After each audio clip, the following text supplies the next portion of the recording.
Hey everybody, in an effort to start posting a bit more, I'm going to be starting Nicolas Cage movies once a week.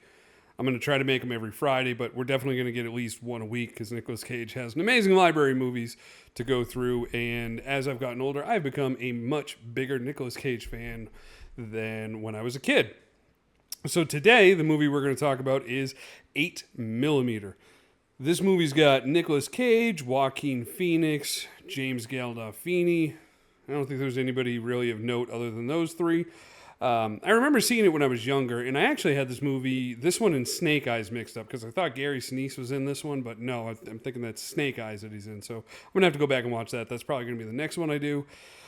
Probably not going to, I don't know if I'll do one for Raising Arizona because honestly, I think that movie was terrible in all regards. I just think that movie was terrible. But back to 8 Millimeter. 8 Millimeter was actually a pretty interesting movie. It is one of the most fucked up movies I've ever seen, and it's fucked up in, I don't want to say in a good way because it's definitely not a good premise. The whole premise of the movie is Nicolas Cage is a young private detective. He's married. He's got an infant daughter. And he's just trying to look for that one case that's really going to, bring him up to the next level. It's going to set him and his family up and, for a good future. He gets hired by, I don't know if it was a tech mogul, but just a rich widow of a businessman. She finds this 8 millimeter film reel. And if you're young, you're not going to know, but a lot of old films came on these things called reels. You put them in projectors. So she watched the film and she realized that it was a porn. And at the end of the porn, the young actress was murdered. So the family hires Nicolas Cage to find out who this young girl was and whether or not this was even a real film. She wants to know why her husband had the film in the first place. So it starts off where he goes to find out who the young girl is. He ends up figuring out her identity, meets with her mother, searches her house, and finds a diary. The diary says, Mom, I left. I went to California. I'm going to start a new life. It's going to be great.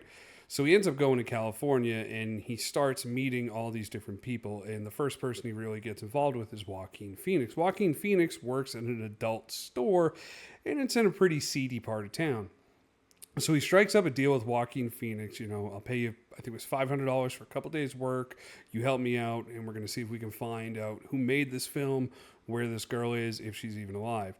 Now, because of his work at the adult bookstore, he's able to have quite a few different contacts, or he at least knows people that know people, or he knows of people. He even tells Nicolas Cage, you kind of look like a cop, so you got to stop this. So they go to different parts of the underworld in California where they're manufacturing, producing, and selling all different kinds of illegal pornography. They're stuff to do with kids, stuff to do with, extreme acts of violence, but nothing, they can't find the snuff films that they're looking for. And even Joaquin Phoenix is like, those things are a myth. They're not real. They even end up buying a few that look real and they watch them. And again, I'm going to stress this. They're watching them to try to figure out who these bad people are. They're not watching them for entertainment purposes whatsoever. And the movie never portrays these films as anything other than disgusting acts of depravity. It is never once looked at in a light, or even when they're even when they find out that the videos are fake, these videos looked so real to them that they were quite disturbed. And that's what you see happening to Nicolas Cage as the movie goes on. He starts from just your normal average dude, and towards the end of the film, he's fucking snapped because he has just seen this world of disgust and depravity. And you end up finding out that the lawyer of the businessman, and he's currently the lawyer of the widow that hired Nicolas Cage, is actually the one that brokered the deal for the adult film. And Nicolas Cage in one scene is just like, why did you do this? And he's like, are you asking me why? He's like, no, I just want to understand. How could you do something this depraved? And the guy just looked at him. He's like, because we could. And it was just such a chilling line that was delivered in this movie, given everything that we've seen in the world with like Epstein Island. And it is sad to know that this shit really does happen in the world. And it's just disgusting on so many different levels. And Nicolas Cage, he slowly, like I said, he descends into this madness where he feels this connection to this young girl that they did find out the film was real. She was murdered, and he tells her mother what happened. Now, throughout all this, he ends up in a gunfight, a knife fight, and the main producer of the movie and the lawyer end up dead. But two of the people end up on the run. It was James Gandolfini and the guy in the video that ended up actually committing the act on the girl.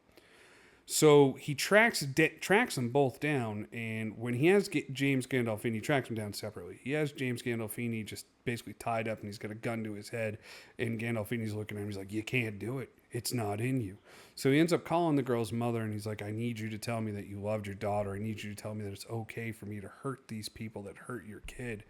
And as a father, that line just sort of resonated with me. Like, I get it, you know, it's my belief that you shouldn't take another life, but if somebody did something that depraved to anybody I know, I don't know if I would be able to control myself. So to see him, go into this descent and want to take these guys out, it was something that you could really, really feel.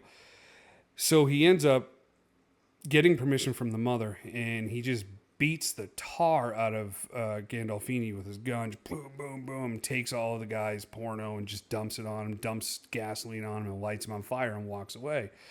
And the last guy, it was the guy in the film that really committed the act. And he goes, you end up seeing him at his house, and he looks just like a normal guy. He actually lives with his mother. His mother's getting ready to go to church. You see a statue of the Virgin Mary, so you can tell that they were Catholic. So he had like a Catholic upbringing. So Nicolas Cage breaks into his house, and he starts looking around, and there's just heavy metal music playing, and it's on a record player, and the record stops. So, he's kind of looking around like, where's the guy? Where's the guy? And then the record starts again, so he goes back to the guy's room. He still can't find him. Well, then the guy pops out, and, I knew it was coming, but it still scared the shit out of me. So they end up fighting. Nicolas Cage goes out a window, falls down a story. Somehow he gets up, but that's okay. It's Nicolas Cage. He was supposed to be Superman, and he still is. So he ends up fighting the final fight in a graveyard with the dude, and he tells the dude, "Take off your mask, take off your mask." Guy takes off his mask, and he's like super regular. Puts on his glasses, and he's like, "You're going to want to know what happened to me." He's like, "Well, nobody ever hurt me. Nobody treated me badly. I just do these things because it's what I like to do."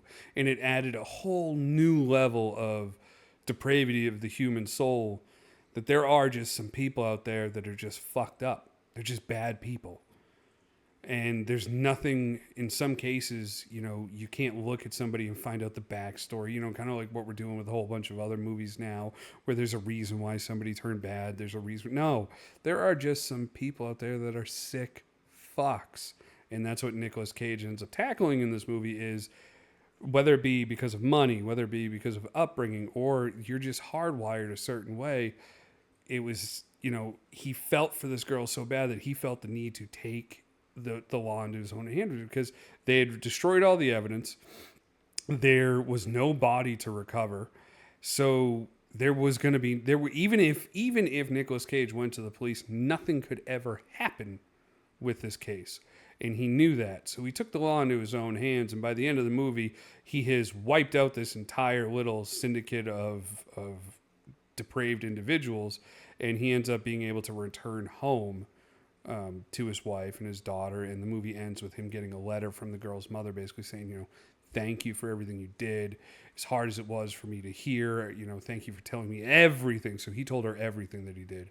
And while those acts didn't bring her daughter back, she could at least feel a little bit better knowing that not only did they suffer, but justice was served for her daughter, that somebody didn't forget about her daughter. And, in the world that we live in now, like I said, with things like Epstein Island and all that, it's kind of really fucking scary how authentic something like this was. And I know a lot of people, there's a lot of people out there, I should say, that aren't real huge fans of Nicolas Cage.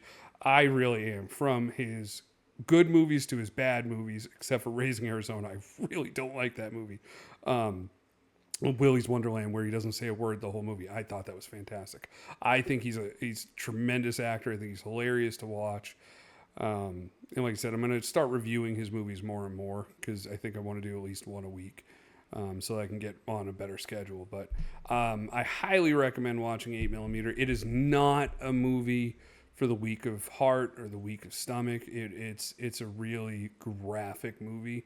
And I'll finish this by saying that you know, if you're not a fan of movies that really have you thinking or movies that are just kind of real, I wouldn't watch it. But if you're a fan of something like a gritty noir type movie, this is definitely a good one to pick up. All right, take it easy.